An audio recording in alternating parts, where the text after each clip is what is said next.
A very good evening to our viewers. Thank you for joining us tonight on the evening review. My name is Jobless, your host. Tonight on the platform, we are joined by Enko Ndemuweda, who is a chancellor for what is called Conscious Communiversity, and he is here to talk to us about the situation around youth unemployment, especially graduates, in light particularly of the promises made in some of the manifestos that were released last weekend by some of the main parties.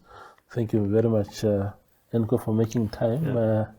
Thank Wonderful. I think before we go for this conversation, I just want to ask my producer to put something on the screen here for my viewers, and then we can discuss what is going on. So that is the story of Namibian Sun on Monday. It says SWAPO IPC manifestos. SWAPO IPC miles apart on jobs, taxes, and youth. And that was a story that we did comparing or drawing comparisons between the SWAPO manifesto and that of IPC. They were both released on Saturday. But there's a powerful photo that accompanies that story. If you can zoom out a little bit, my producer can. Yes, sure. That photo is of the man that I'm with in studio today. If you can just zoom it to the extent that it can be seen. Yes. That is Enko Ndemuweda. He can tell us what was happening there. What was happening there? When was this? Well, this was in sometime September 2016. Okay. And this year, 2016, myself and my colleagues had just graduated that year.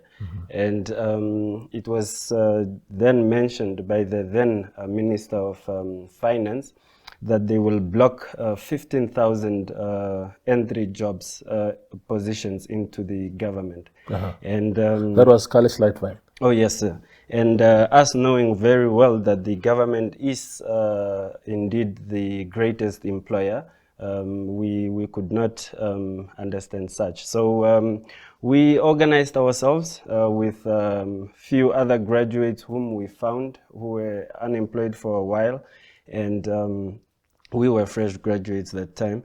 And so we decided to take the plight to the nation, and what we did is we went to overnight at some place, and just like in the movies of Sarafina, we came out in the night, in the mornings as the people were going to work, and we were clothed in graduation gowns. We were selling newspapers and sweeping the streets. Now, this was to symbolize that we have graduates here who are willing and have the ability to do something, but are unfortunately unemployed. I see. Yeah. That was a very powerful message, because I remember very well when government announced this so-called fiscal consolidation efforts, and part of it was to freeze all entry-level jobs in government, and a lot of young people, especially the new graduates, were really in trouble. What happened since then in your journey? How did you eventually then acquire a job, or what happened? Well, what happened is we realized, myself and my colleagues whom we founded the organization with, this is the Simon Amonime and the Oscar Mwandingi, we realized that it's a national concern and that we should take the plight forward. And so we have tried as much as we could to enforce policymakers in this regard. And we have met so many other graduates, those whom have been sent out of here, even by government, to study abroad, and have returned without anything in place for them. As to say, they might have studied a course which is not even available in this industry locally. So they come back only to fill the streets. And so myself, through the research, have found an interest in water, And so I happened to be privileged with an apprenticeship, where I completed an apprenticeship program in Austria. This was vocational training on water care courses. And on my return, this was in 2018. And on my return, I had to apply my skills at home, and I was fortunate enough to have investors who were interested to invest into whatever it is that I was willing to venture into. And so I implemented water programs, a water program for the wild horses in the Naucleft Park, and I did a water program as well for the community of Aus, which was very, very good to be doing an analysis and assessment of the water situation in that area, which indeed has a lot of boreholes in it, and many of them are dry boreholes. And unfortunately, as much as I had the funds, I could not drill for any boreholes. Yeah. What did you study first? When you're in that gown there, you graduated from what? This was information technology. Okay. Yeah. From IUM. From IUM. Yes, sir. Okay. So then you looked for your employment you couldn't get, and then you decided to go back to school again. Yes, sir. And get trained in the space that you just mentioned. Yes, sir. I employed a self-reliance program where I had to look out for myself, and I had to build onto what we call hard skills, and which can only be found in vocational institutions.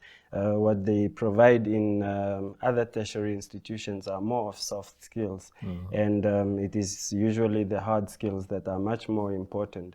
And it's an area which I have researched as much as I could in this endeavor.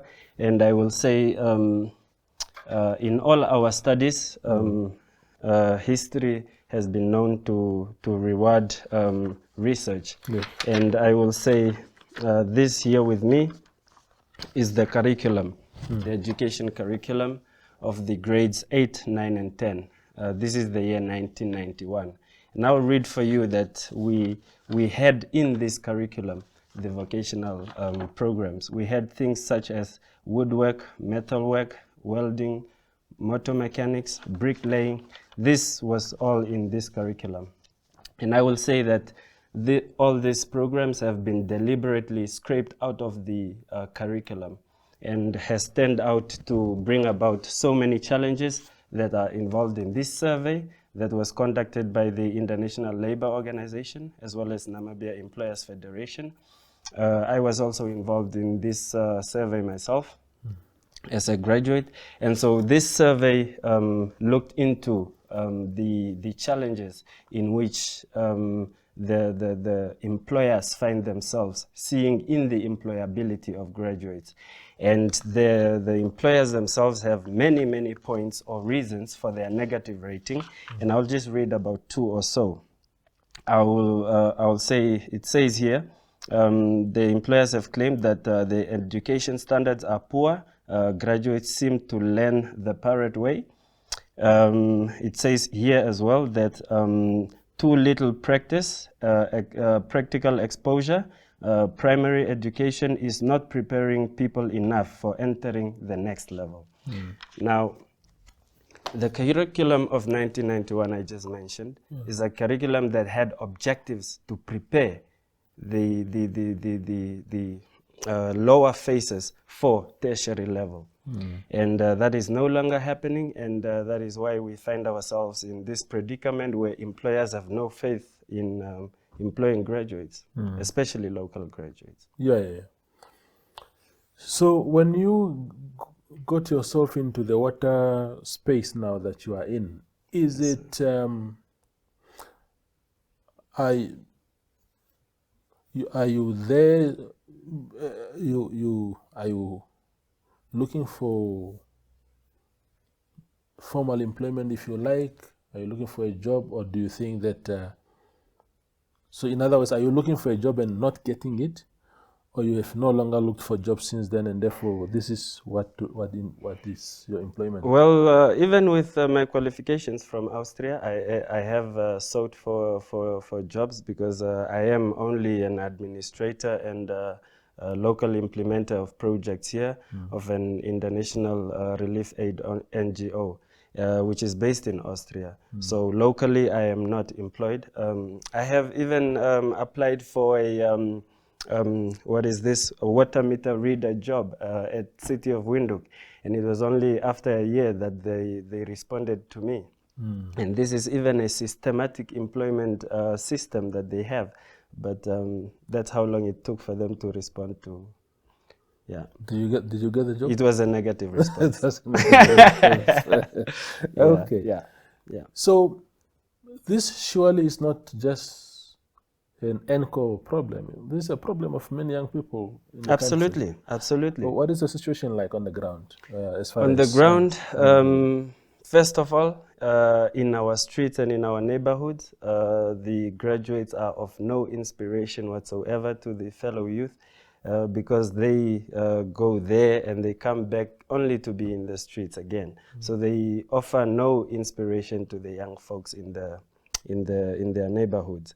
And in our homes, it is very hot in our homes to be in your home again with your parents for as long as you are, and they are expecting for you to take care of them then. And I'm saying this from experience, but also knowing what fellow graduates have told me through the years and through the campaigns. So it's something that is not appreciated at all by our parents and by our young folks in the neighborhoods. Yeah. We go for a very short break and then I return with Enko Ndemuweda.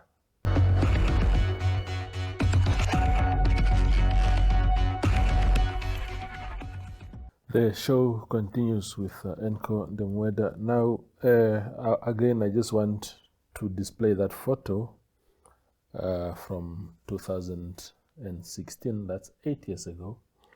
And that is Enko in the photo demonstrating and protesting the situation of unemployment, especially after government at the time announced that they were going to freeze all entry jobs in government as part of fiscal consolidation efforts by Kale Shilai as Minister of Finance at the time and President Hage Geingob, of course, as President, as head of state.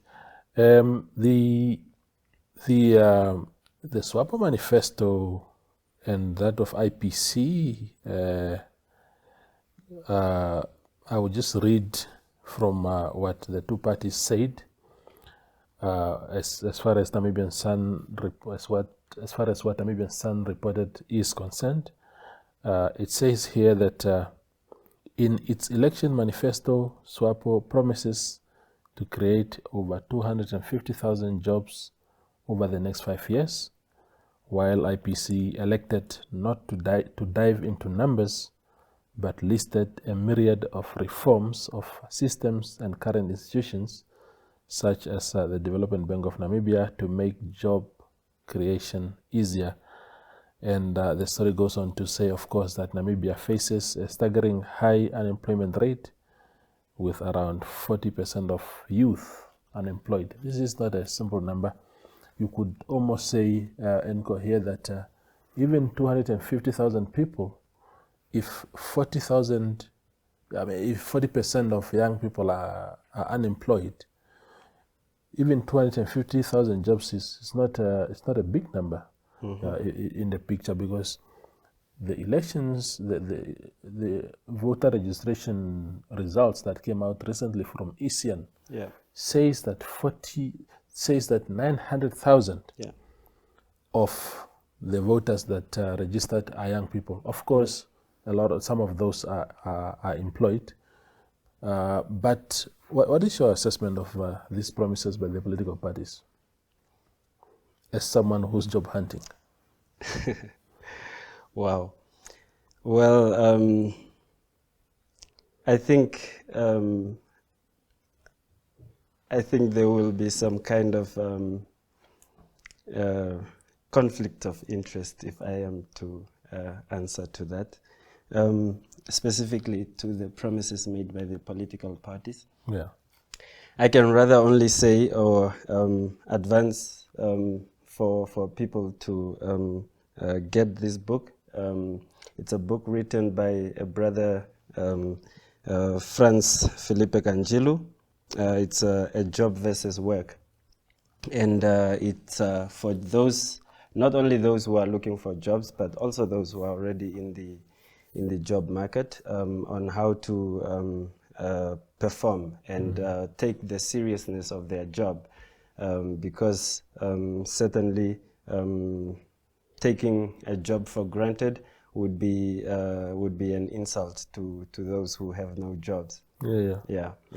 So why are you conflicted by political parties? Young people must be able to express themselves on whether they have faith in what is being promised, or at least demand what they want to see from political parties. Those are your leaders. They want to be your leaders. Yeah. What are your thoughts? Well, I just wish to reserve my thoughts on what the two parties have promised. Okay. Like I said, conflict of interest. Okay. Yeah. No, that's fine. So, politics aside, what must happen? What must happen in our country to ensure that this situation, in which vibrant, qualified people like yourself find themselves in, can be resolved? Well, as I mentioned, where the crust of the problem lies is in the education system. Yeah. The education system has been crippled, intentionally so. So there is nothing so harsh that we can say against the Bantu system that was there. I will say this is even worse than the Bantu system. Yeah. We get to have graduates who leave the university and they not only are unsure of where to go, they have a lot of debt on their back from the NSFAF. And in our strides, many of them have been calling for an allowance to unemployed graduates, to say they should receive a certain allowance while they are still looking for jobs. Now, I myself had a difficulty with that, because a graduate receiving an allowance is more like an unemployed person who is receiving an allowance for being unemployed. And over the time, you might become comfortable with that allowance and prefer not to look for the job and be compelled to enjoy this when you are not actually reaching your full independence with that allowance. Yeah. No, but education is one thing. Because a lot has been said about our education system. But for those that have left the education system, the market itself now, what is it that markets must do to absorb people like yourselves? Is it that you are not qualified properly? Is it transparency, for example, that maybe, because I hear a lot of things, for example, that teachers, when they apply, they tell you that if you don't know anyone within the system who can pull strings for you, forget about it. Of course. It's no longer about merits, it's really about who you know. Of course. What is your take on those things? Of course, that is what we encounter. We get to go to a place, for example, Ministry of Health, a job position has been advertised, and we go there and it's piles and piles of boxes where CVs have been thrown in. And it's very tedious. It's really about whom you know and not so much about what you know. But I will also say that when a graduate goes for a period of time without work and they are not actively engaged with what they have been taught, over time, and we find many of them with jobs in areas which they haven't even studied for, over time they become unemployable, if I can say. So it will be very hard for the job market to try to absorb these unemployable people. What is rather doable is for the job market and the tertiary institutions to have a bridge.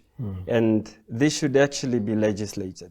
There should be a legislature to say tertiary institutions must, and they must, have an apprenticeship program. For one to graduate, they should have completed that apprenticeship program. And it should be in the field of their study, and that only connects the market and the tertiary institutions, because that is what provides the gap.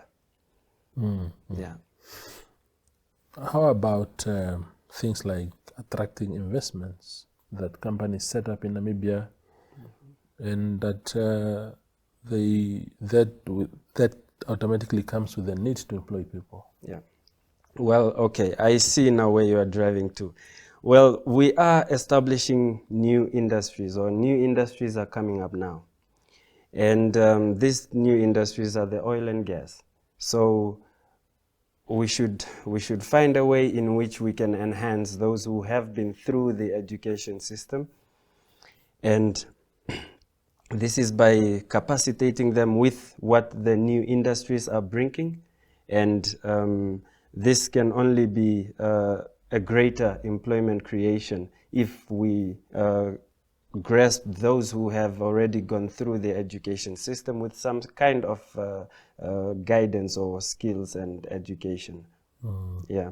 So initially, if they are serious with the green hydrogen and the oil and gas, that would be an area where they can grasp as many people as possible that are unemployed.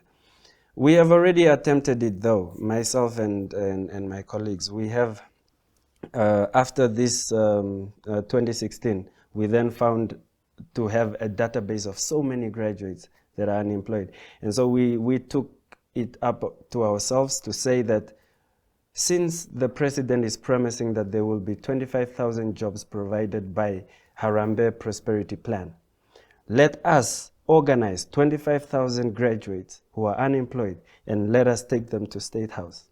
We have organized those graduates. We have had our meetings, and we took the small team that could go to the State House, and we have spoken to we have had the meeting with the President's Advisor on Youth Matters, but nothing has materialized from that. So a lot of promises are usually only smokescreen. Yeah.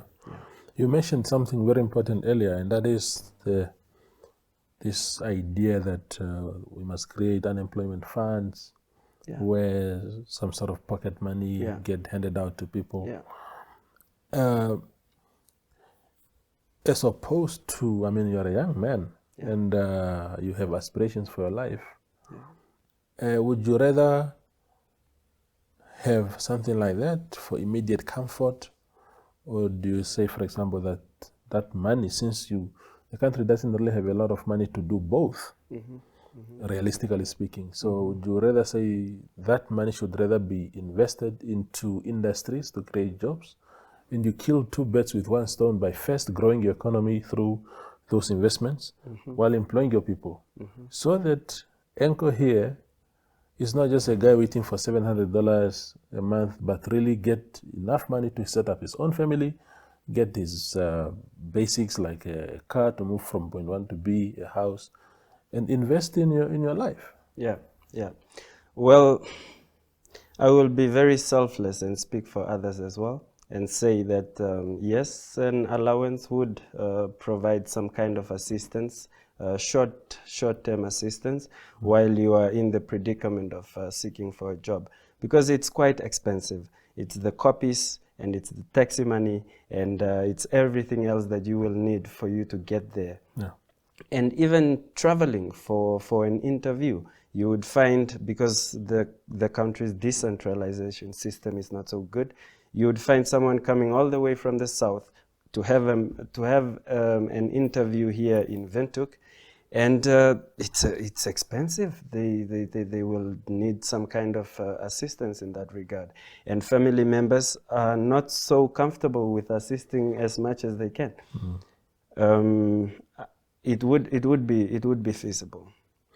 And speaking of family members, I mean, especially for someone who graduated in 2016, you can only ask someone for money for so long. Even if they are your elder brother, Yeah. you will reach a point where you are no longer comfortable asking, Yeah. because they gave you money, Yeah. you went for multiple interviews, nothing comes out of it. Exactly. And then they're almost giving up, isn't it? Yeah. Exactly why I had employed the self-reliance program to take myself out of the yoke. Yeah. And unfortunately, not so many get to have that opportunity, or not so many have that drive to do something for themselves. You would find a graduate to say, okay, I've finished my 4 years, I'm okay now, so let the job come. And that's the comfortability that is not so good. Yeah. Yeah. Looking to the future now, no, quickly just talk to us about Conscious Common University. What is that? Yeah. That's a community research and development aid organization. Okay. Yeah, it's a youth organization founded by myself and the colleagues whom I mentioned in the beginning. That's Simon Amonime, Oscar Mwandingi, and it was initially to re-educate our young folks on so many matters, including politics as well. Yeah. And it is really one which we have groomed a few political conscious young folks, where my brother Amunime went on to found the Students' Union organization, Students' Union of Namibia. Yeah. And yeah, I myself remained focused, and yeah, unfortunately we didn't have so many funds to keep the organization afloat as much, but that there's nothing much one can say to that, because priorities into youth matters or youth advancement matters are not so much prioritized. Yeah, I mean, we have in this country approximately all the multipurpose youth centers in Namibia, they are not up to standard for utilization. Yeah. Yeah. The final question to you, Enko, is what do you then aspire for, or what do you dream of? Yeah. Do you still have hope for not only yourself but for the country? Yeah. Especially when we seem to be at a point where the cries of the youth are not really heard loud enough. What is your next step if you were in charge of everything? Well, I always believe that if one wishes to run for public office or something, they should prepare themselves and they should have been engaged with a certain community. And I myself have been a community organizer for quite some time, way back. And I am one who has been attempting to not only be a policy taker, but also be involved with those who are policymakers. And so I will continue my stride into attempting to influence policy. And even if I have to pass a legislation as a private citizen, which is allowed by the Constitution, I shall do so. Yeah, absolutely. No, thank you for coming on, Enko, and all the best for your future. We hope that when you find a job, you come back to this platform and tell the nation that I'm sorted now. All right. Thank you so much. Yeah. All right. Brilliant. Sure. Thank you for having me. Sure. Absolutely. That's Enko Ndemuweda. He is a young man who graduated back in 2016 already. But to date, 8 years later, he has not really found something stable as far as job security is concerned. And he was just here bravely telling his story. Thank you for watching.